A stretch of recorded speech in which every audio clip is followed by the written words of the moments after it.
Welcome everyone to another edition of Play It Through, and on this edition it's Sonic the Hedgehog, brought to us by Sega. The game that started it all for the Sonic franchise, and for Sega becoming more of a household name.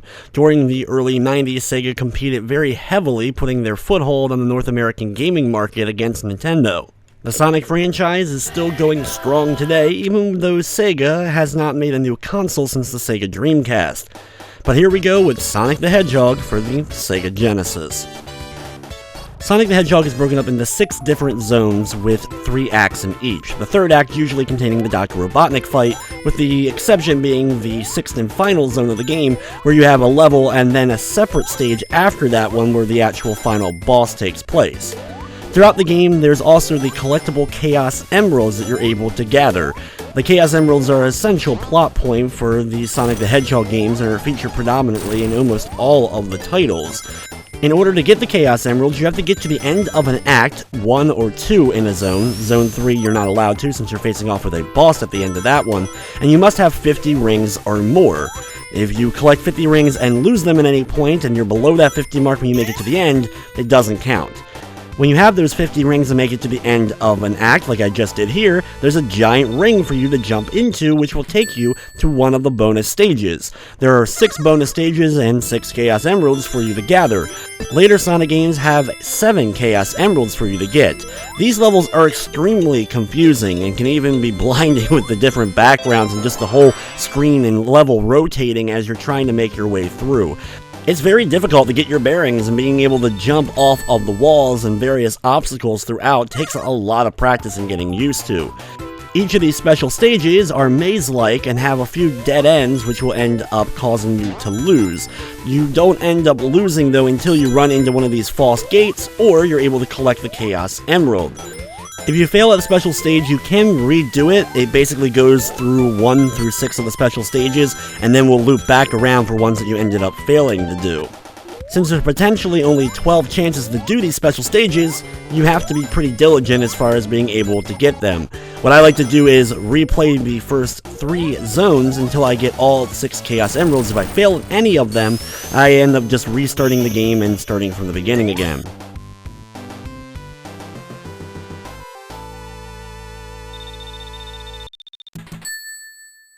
Thankfully, the designs of the mazes and the special stages are the same every time you play. They do get harder as you go through, though I find the 6th one to be one of the more easy ones to deal with. Here though, we have special stage 2. You'll see the false goal that's set up there that kind of entice you, but will just end up making you fail. You have to very slowly maneuver your way around here until eventually you're able to get into the special gated area, which will thankfully close up once you're inside here, and now you can work towards getting the Chaos Emerald in the middle of all this chaos. You have to jump on these diamond-like platforms that will change color when you do so and slowly get rid of them until eventually you're able to get to the Chaos Emerald itself. It takes a lot of practice to get used to this, and even after all these years, I'm still not very good at being able to do this.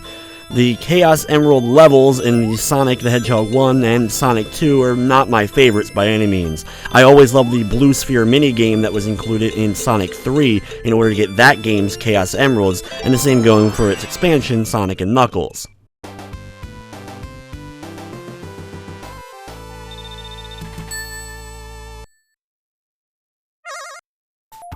On to the third act of Green Hill Zone, where we will be facing off with the first of the Dr. Robotnik battles at the end of it. At the beginning of the level, there's a tree that has one of the invincibility items inside of it. There's a couple of items you get from these kinds of boxes, and they of course expanded as the Sonic games went on. We have invincibility here, we have a shield, as well as rings, which you'll get 10 rings for destroying one with that symbol on it. Sonic's also one of those games I'm pretty sure most have either played themselves or probably know quite a lot about, so explaining every little thing of how the game works, I figure you guys kind of know the basics, collecting the rings in order to sustain your life. I am playing Revision 1, the original release of the game, which has a few different bugs, I think, than the other versions, but I figured I'd go with the absolute original version. At the end here, though, of Zone number 1, We're facing off with Dr. Robotnik. You have to jump and attack him, hit him 8 times in order to defeat him, which became a staple of these battles. He has the big giant mace-like ball that will swing back and forth. You can use the 2 platforms on the left and right sides in order to deliver hits. Once Dr. Robotnik has been defeated, you hit the capsule at the end to free the animals, and moving on to Zone 2.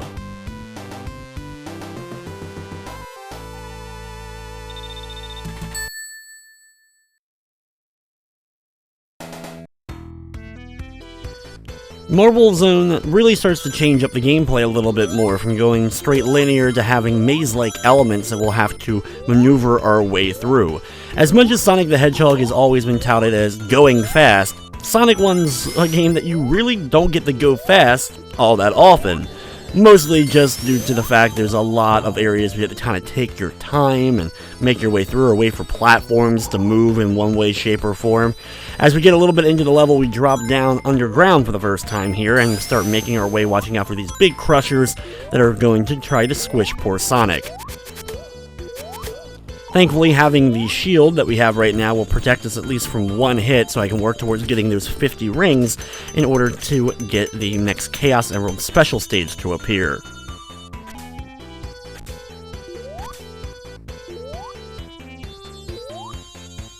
Here we're waiting for these rocks to fall. You have to kind of like bait them a little bit by getting close so that they will actually trigger and fall down, so that you can then use them to get across that lava. Wait for a few moments here on this platform, and you'll have this big giant crushing spike thing come down, so you can actually jump on top of it and use that to help your way up. Be careful not to get squashed here, and we'll make it up to the surface. Thankfully, there's a few rings here. I'll be able to get just 50 rings. Barely enough, but it's enough nonetheless in order to get that stage to appear. I actually had a couple of times during practices where I missed it by 1 or 2 rings getting to the end here of Act 1 of Zone 2, so I didn't get it and had to reset.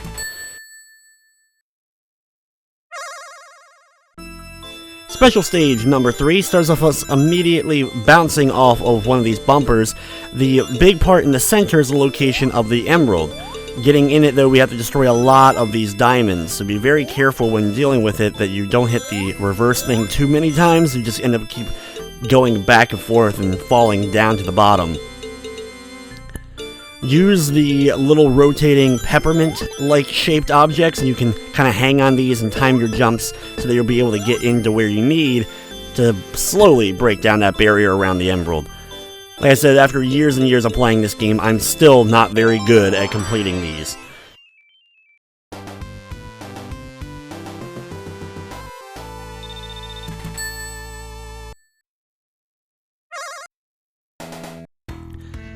Continuing on with Marble Zone, Act 2 here is a little bit longer and has actually 2 sets of underground area that we'll have to explore. Doesn't take us long though to drop down into the first one. Hitting the switch will lower this so we're able to get down, and then you have to push this block into the lava, and you can use this as a platform to help you get across this area. Watch out for the big giant set of lava coming down from the pipe-like thing at the top, but if you want to, you can jump up into this upper right corner and get some extra rings as well as getting a shield. Head on down, watching out for the lava cannons, pushing this out of the way, and then be chased by the wave of lava that's going to start coming your way. From there, just head on over to the right side and watch out for the spikes popping out of the left and right sides of these platforms. Platforms with spikes popping out of them are a continuing thing we'll see throughout the rest of Marble Zone. Slowly riding across these swinging platforms, and doing a roll into the caterpillar-like guys usually is enough to defeat them, but for some reason, I guess my roll wasn't working quite right, and I ended up still getting hit and losing my shield, but thankfully, there's another shield located right after that. When you're riding on this small little block, you will have big plumes of lava that will pop up and send you flying up into the air. You don't have to do this, but in the left side here, after this block gets over a little bit more, you can actually go into the wall here and grab yourself an extra life, as well as 20 rings worth of boxes. The only negative is, once you do this, you have to go back to the right and push the block back into the lava, and then ride it again like we just did, in order to get back through this area.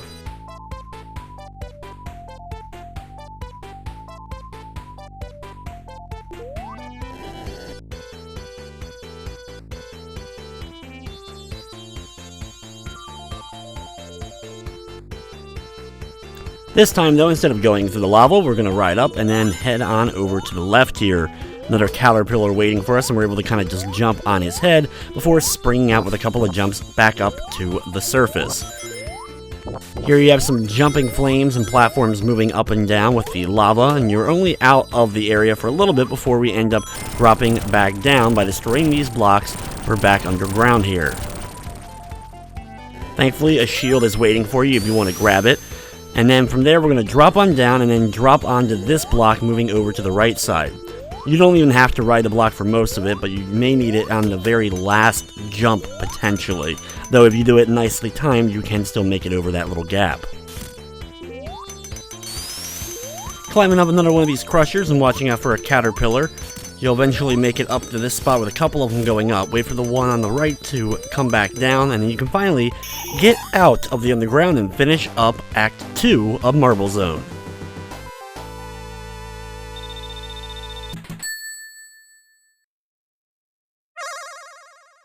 Here we go with special stage number 4, and this is a pretty winding path that we're going to need to take to get through here. Use the reverses when we can to get the control and the direction of the level going kind of the way we want. Though, like I said, it's never an easy task to actually pull off.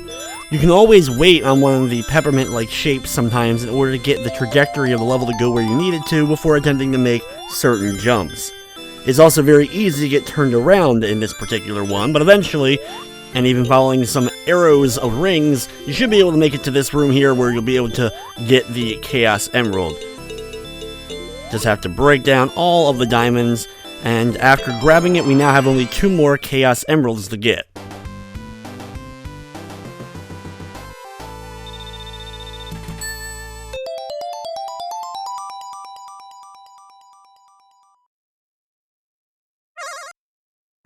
Onwards to Marble Zone Act 3, starting off like we have outside before getting a little bit into the level, and we'll be heading underground once again. You can grab a set of rings right outside if you want to do so, and watch out for all of the fire-spewing cannons that are set up along the path as you make your way down the staircase-like platforms. Next up, you'll be jumping from these little things that come down from the blocks and get your way across a big lava gap, and when you make it over to this little side here, hit the switch and drop down this thing so you can get to this spot. Push the block into the lava, and then you're going to start riding this across. You'll have to wait for it every once in a while so that you'll be able to safely make it across. If you don't really care about rings, you could sacrifice some rings here and there in order to get through these areas a little bit quicker if you wanted to do that. And since we don't have to worry about getting a Chaos Emerald in this stage, the rings aren't quite as important. Eventually, the block will shoot up a couple of times with the lava, and you'll be able to eventually get to this platform. Watch out for these crushers, and then work your way down another set of platforms with some lava cannons and little spikes that are popping out of the walls. After doing a little bit of swinging, you'll come to this spot. Be sure to hit the halfway marker if you want to on the left side, and then you have to watch out for these crushers, and you have a little tiny gap basically of space you'll be able to use to help you get through. You'll also notice that when I defeated the one caterpillar, he broke apart into a whole bunch of little pieces, which can be a bit annoying as they can bounce around and still end up damaging you.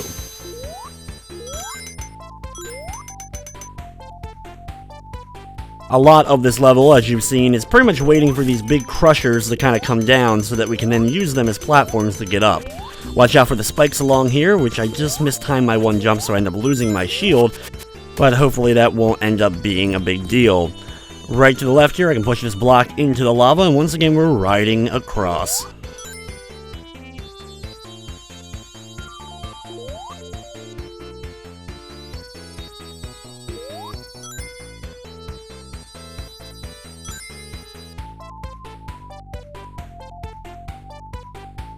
Once we finally make it on the end of this little river lava ride, we're going to jump on the platform and climb up another series of staircase-like platforms with the spikes, hitting a ring box along the way. Be careful when you're jumping along these platforms here that you don't end up falling and having to redo areas. When you make it outside, just have a couple of little jumps to make, and then hitting the little marker before the boss encounter. Dr. Robotnik will come in from the right side, and you'll be able to jump up and just barely hit him. He'll then dash across to the far left before dropping lava that will then hit the platform. If you're timing the hits correctly, you can actually defeat him before he even drops the second of these little lava things on the platform you are. Of course, the safe strategy is when he's coming towards you on your side of the screen, jump to the opposite side, and then wait for him to come over and hit him a few times, and then go back to the opposite side, back and forth, over and over, until eventually he's defeated.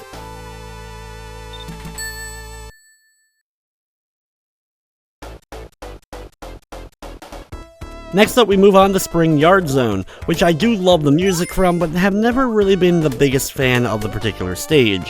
One of the main reasons is I feel like this is one of those levels where you get a little bit of speed, and then you're immediately brought to a halt, due to a few of the platforming segments and the springs. I know it's redundant of being Spring Yard Zone and complaining about springs, but still, they can get a little bit annoying. It's mostly areas like this, though, that bother me, of just having to kind of stand there and wait for these platforms to slowly move up and down for us to be able to progress, and you have a few areas like this throughout the course of Spring Yard Zone. Watch out for these blue robot guys that will kind of come up from behind. They can move really fast, and their jumping pattern can be a little bit tough to dodge, especially when we're going to be trying our best to hold on to as many rings as we can, as we still need 2 more of the Chaos Emeralds. Avoid the rotating spike thing there so that you're able to grab a bunch of rings in both of those little areas.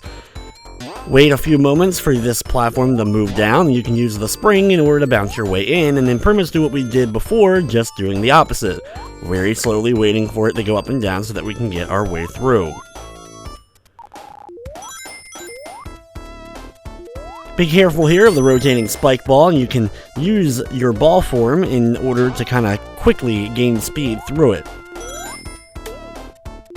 Do a couple of nice time jumps, you can get across some of the pit areas, which basically are just going to slow you down and you end up falling into them, and then you're in another area like this, where we're waiting for the platforms to move up and down, and finally we're able to get through. Thankfully, though, that's the end of the stage, as we'll be able to hit the giant rings, as we have over 50 rings, and moving on to the 5th of the special stages.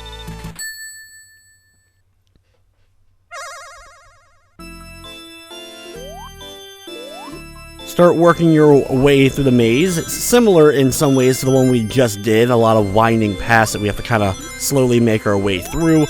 Speed increase here can be a little bit difficult to kind of deal with, so be careful when you're doing that sort of thing by hitting those blocks. Use the reverses and slowly but surely maneuver your way, eventually getting through and getting to the area where the location of the Chaos Emerald is.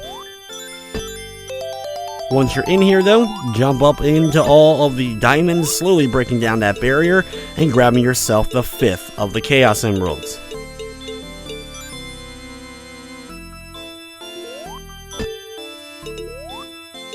Just like always, it can sometimes be more difficult than it looks in order to grab it.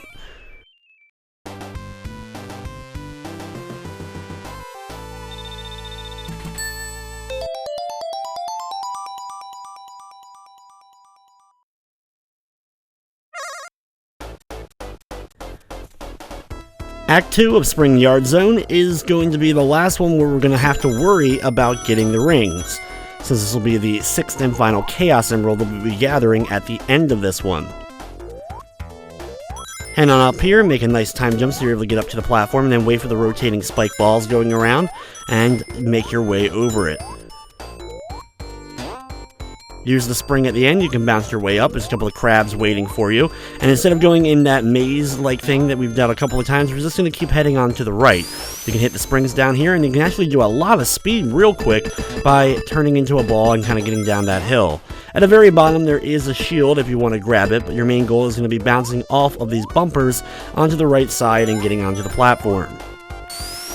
Be careful of the moving balls here, and continue your way through this little corridor area. When you end up popping out, just keep on running. You may get caught up too by a couple of those annoying little blue guys, and then a very fast moving spike ball.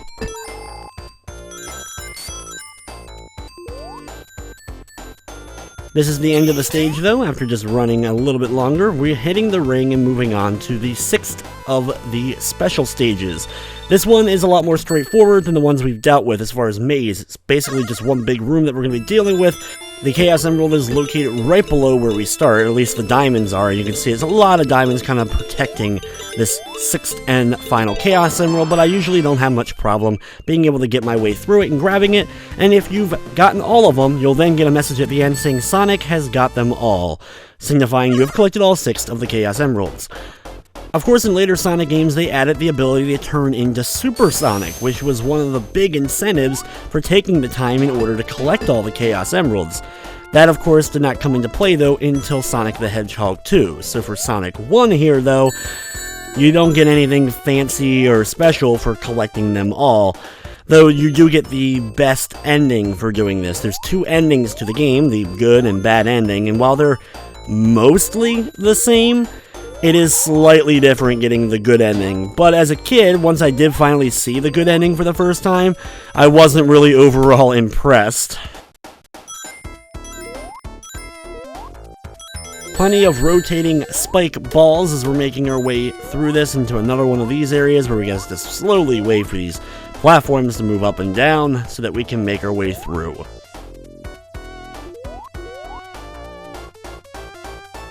Watch out for the crab here, and you can then use the platforms right here in order to continue upwards and then to the right. Drop on down here, you get a little bit of speed when doing this, and sending your flying up the opposite side. When you do land here, though, be careful of more spike balls that are moving, and then when you hit this switch, this block will start moving.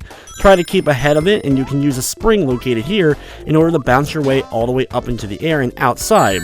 Once you're out here, head on over to the left side where this platform will drop down enough so that you'll be able to get on top of it as it comes down. Then use the next couple of blocks to continue your way over to the right. You'll then have a couple of more of those rotating spike balls that we've dealt with several times, but this time you have 3 pits of them in a row.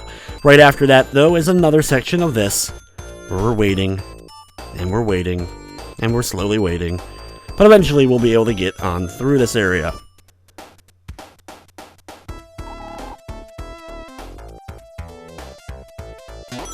You can hit this spring and watch out for the bumpers, bouncing you a little bit. Make a jump over to the right, and then you have a couple of these platform sets that are just moving back and forth, these staircase-like ones. Stand on top of them and just slowly make your way over, and it's time for the next boss encounter. Here we have Dr. Robotnik, and you have a series of squares below you. Robotnik will fly overhead, eventually having a big spike coming out of him, and he'll then drop down and picking up one of the blocks and destroying it, making it a little bit harder to get around the area because you can fall down into the pit and end up losing a life. Thankfully, it's still only 8 hits to kill him, and once his vehicle has been defeated, we're moving on to the 4th zone of the game.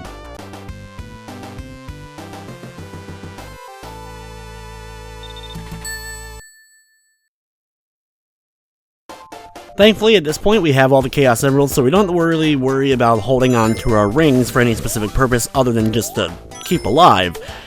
The only downside is, though, we've now made it to the dreaded Labyrinth Zone. Labyrinth Zone is my least favorite zone in all the classic Sonic games, just barely beating out Metropolis Zone from Sonic 2.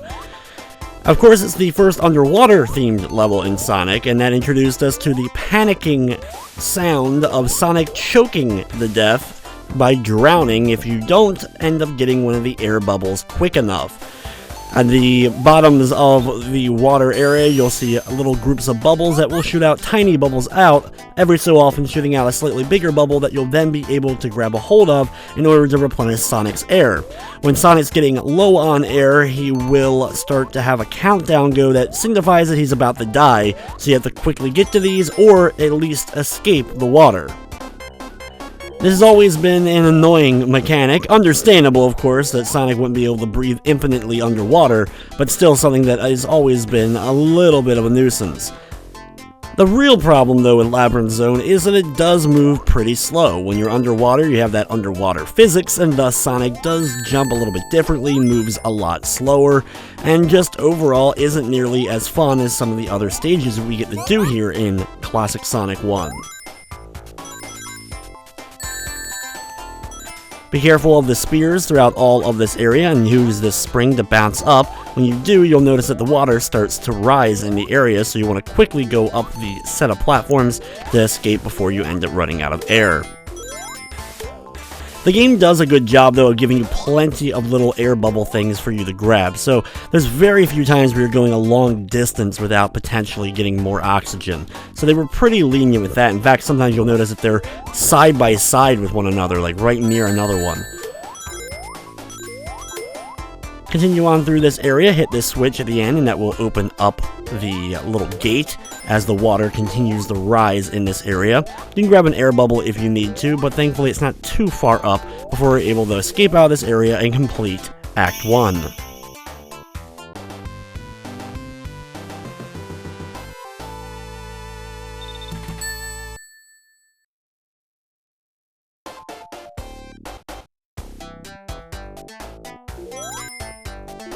Act number 2 begins as we're going to run down and hit this slide, and as you're on the slide, it'll send you going downwards. This is something that we'll deal with a little bit more in Act number 3 of Labyrinth Zone.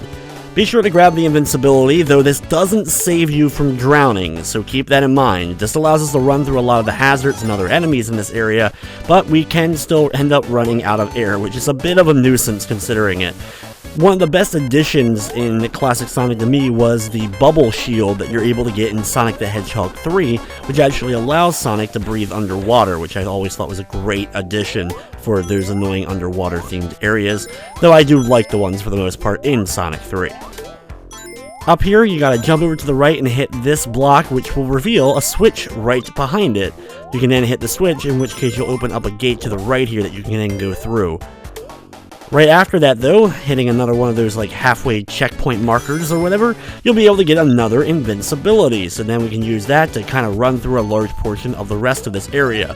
Thankfully, getting these invincibilities actually does make this level speed up a little bit, and I do appreciate that.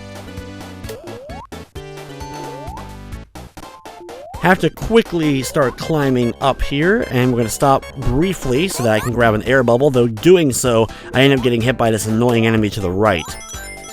Once I've defeated him, though, and make sure I have enough air, we're going to then get on this conveyor belt and ride these platforms up, and then switch over to the other one and ride that up.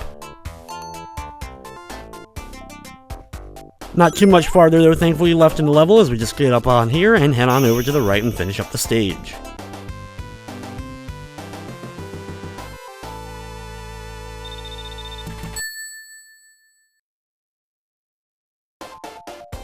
Labyrinth Zone Act 3.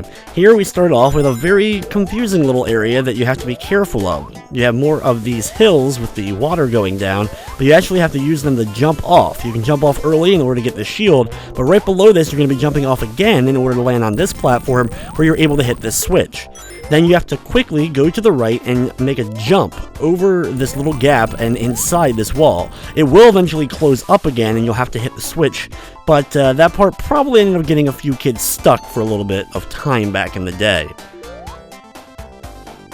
Watch out for the spikes. You can stand on this little platform here, which will then fall down into the water below.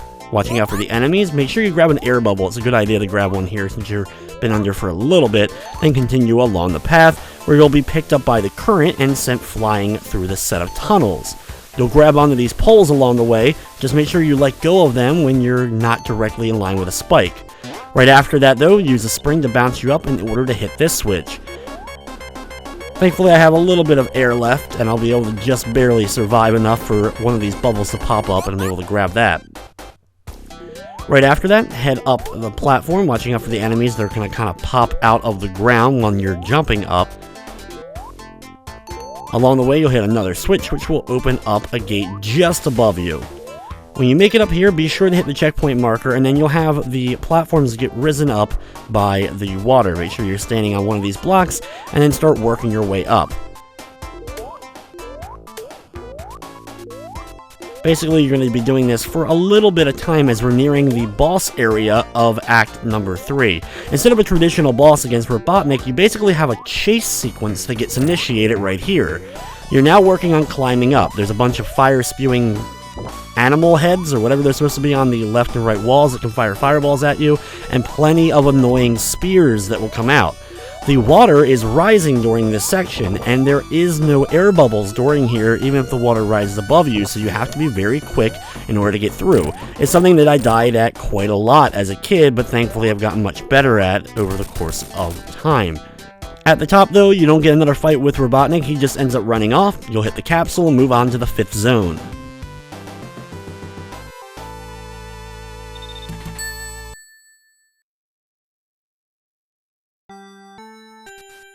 Next up is Starlight Zone, another favorite of mine. I'd definitely say top 3 for this game are going to be Marble Zone, Starlight Zone, and Green Hill Zone, and then the bottom set will be probably Scrap Brain, Spring Yard, and Labyrinth, of course, at the very, very bottom. This level can be a little bit confusing. There is a couple of different paths as far as maneuvering around, and there's a few new hazards and other stuff thrown into the mix. A couple of enemies are similar to ones we dealt with earlier, like there's balls that move with the rotating spikes all around them, but instead of throwing them at you like they did in Labyrinth Zone, instead they just keep coming towards you, so you have to jump over them, which thankfully isn't too hard to do. I'm going to grab the invincibility item here and then use these platforms that will slowly start to go down after standing on them for a few moments, but because I'm invincible, I'll be able to avoid all the fireballs. Head on through here, and then you're going to ride on this platform up to the top. Continuing along the path a couple of times upwards, head on over to the left here after gaining a little bit of momentum and use the spring to bounce up and grab some extra rings if you do want to grab them. Our main goal though is to the left of that spring is a red spring that can bounce you up into the staircase, and then you can use the yellow spring once it descends in order to get up to the top portion. Travel on through here, bouncing off this spring and sending your way up. There's some more rings if you want to grab it, but that is the end of the stage and we're moving on to Act 2.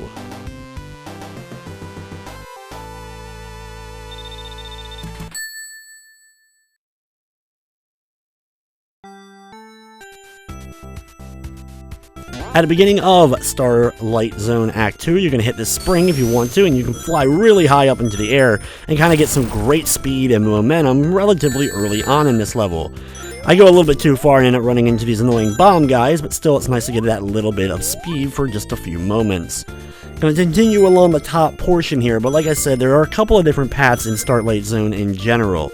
When I make it up here, I'm going to jump on this, which will send this staircase downwards, and do the next staircase as well. Do the same and you'll end up landing here, and now you're going to use these seesaws in order to knock the spike ball up into the air, and it'll go to the opposite side of wherever you bounce it up from, and when it hits it will actually send you flying up into the air. This is a mechanic that we have to use a lot during the boss battle of Starlight Zone, so you can kind of get used to that.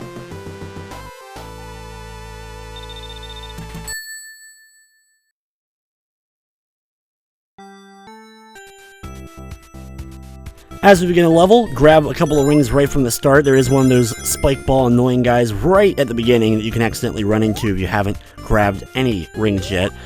You also want to time it with this platform here that you can get up while the fan is off. That way you'll be able to actually get to the platform.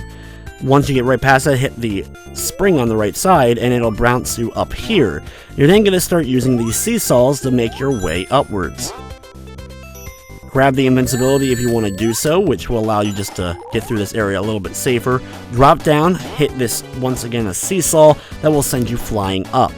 If you go a little bit too far or miss time to jump, you'll end up going down and have to kind of work your way back around that whole area.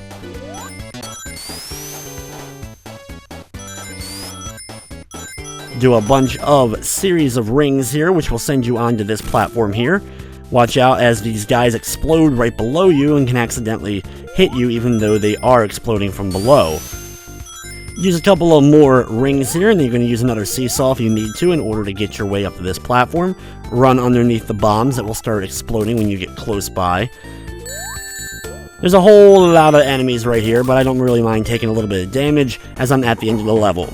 This is probably the toughest boss from a gameplay perspective because you have to bounce up the spike balls and jump them up into them in order to do damage.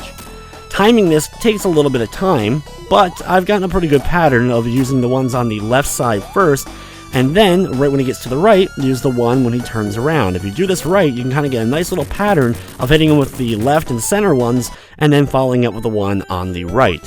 Just a couple of cycles of this, he'll be done, and we're moving on to Scrap Brain Zone.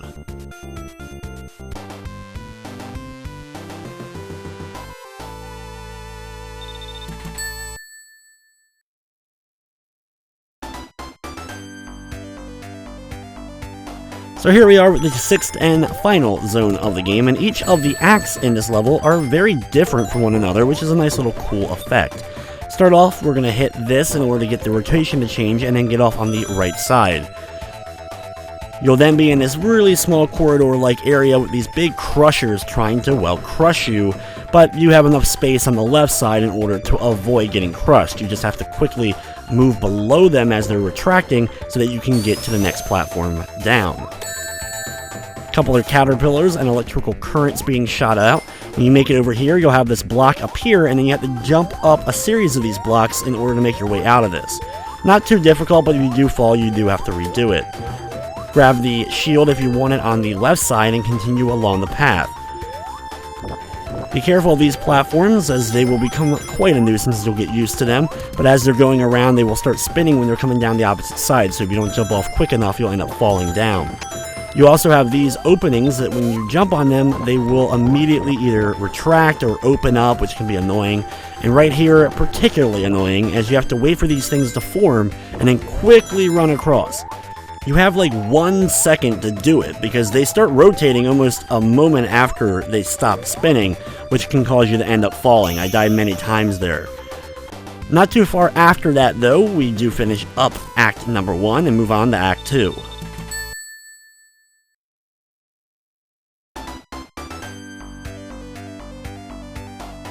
As Scrap Brain Zone Act 2 begins, you'll see that the background is a little bit different. I always thought it looked like a robotic face in the background with the weird thing that's going on in the windows, which basically are the robot's eyes. Just a little bit ways, you're going to hit into this thing, which will then teleport you kind of downwards. Then you're going to jump on these platforms as they're stopped in order to kind of get across. Watch out for the flame and then go on through the gate.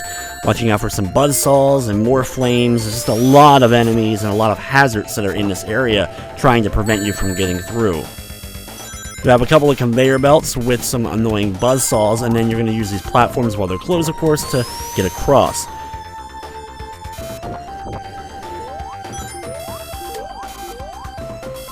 Keep the momentum going a little bit if you can, but watch out for these different conveyor belts with saws that are moving back and forth.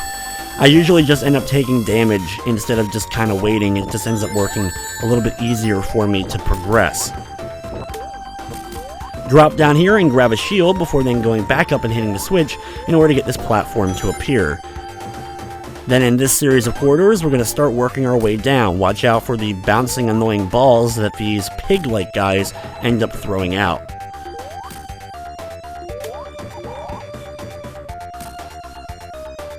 Continue your way down and ignore the second gate located here and just run to the right to finish up the stage.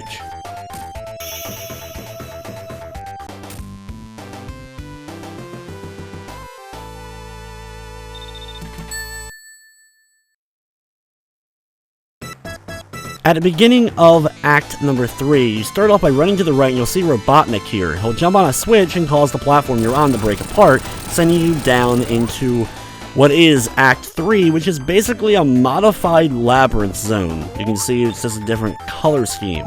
Start off by hitting this platform, which will then start to go down. We're going to run off of it, though, in order to get down a little bit quicker. Head on down into the purple water below. I do like the different color scheme, though, even though I'm not a fan of Labyrinth Zone in general. Thankfully, this zone isn't particularly long. We're going to kind of head up and just stay on the upper portion, like constantly trying to jump out of the water. There is some rotating spikes, which can be a bit of a nuisance when trying to climb out here, but thankfully, there's the springs, and we can bounce our way out of this act. It's that short, but it can be a little bit annoying with a few other areas that you can end up going to in the level if you want it to. The final boss of the game has you facing, of course, Dr. Robotnik in this weird machine with these 4 pressers that will come out 2 at a time trying to crush poor Sonic. Robotnik will be in one of them each and every time, and it changes up, though in this particular set of luck, he came out the right side multiple times in a row. After he does this, he'll then cause 4 electronic balls to form and then try to come down towards you, which you can easily jump in between and avoid. The problem is you have no rings for this encounter. If you die, there's no rings when you come back, and you can't bring rings into the area, so it can be a little bit difficult. However, once you kind of get used to the relatively slow movement of these pressers, giving you enough time to get out of the way, and just luck of the draw of where Robotnik appears, you can end up finishing him off and then chase him down for the ending of the game.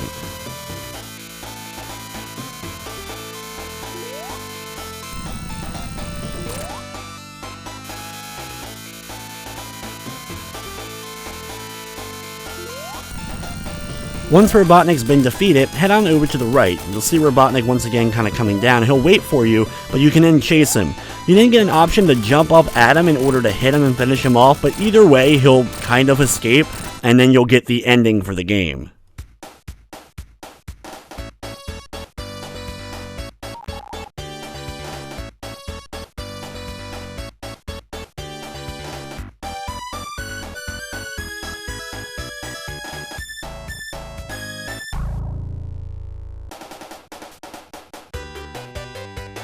So, there you have it, Sonic the Hedgehog 1 for the Sega Genesis. If you're wondering the difference in the endings, well, instead of having Sonic having all the Chaos Emeralds and kind of throwing them out at the Green Hill Zone and some new flowers and stuff appearing, you instead just get the credits and you'll have Robotnik at the end juggling the Chaos Emeralds, basically taunting you, whereas instead you'll get a slightly different ending at the end of the credits with Robotnik being upset that you basically foiled his plan. But that was really it. There was really not a whole lot of extra incentive to go after the Chaos Emeralds, at least not in the original Sonic the Hedgehog. But of course, once they added that awesome Supersonic form in Sonic the Hedgehog 2, it was well worth getting them, even if it was pretty difficult to get the Chaos Emeralds in Sonic 2, or at least I always thought it was difficult as a kid at least.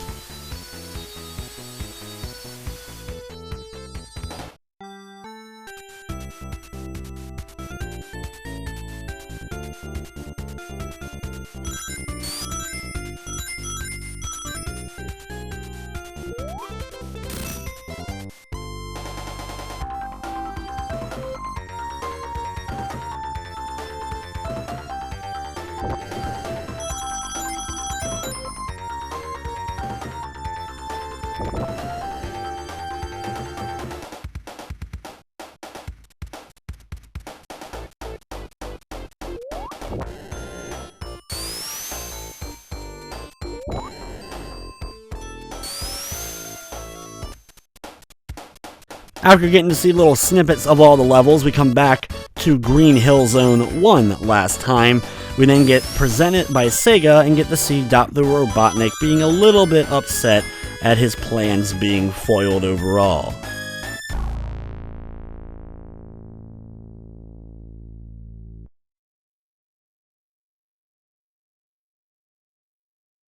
But with that, guys, it's going to wrap up this episode of Play It Through. I'd like to thank you for watching, and of course, I hope you enjoyed.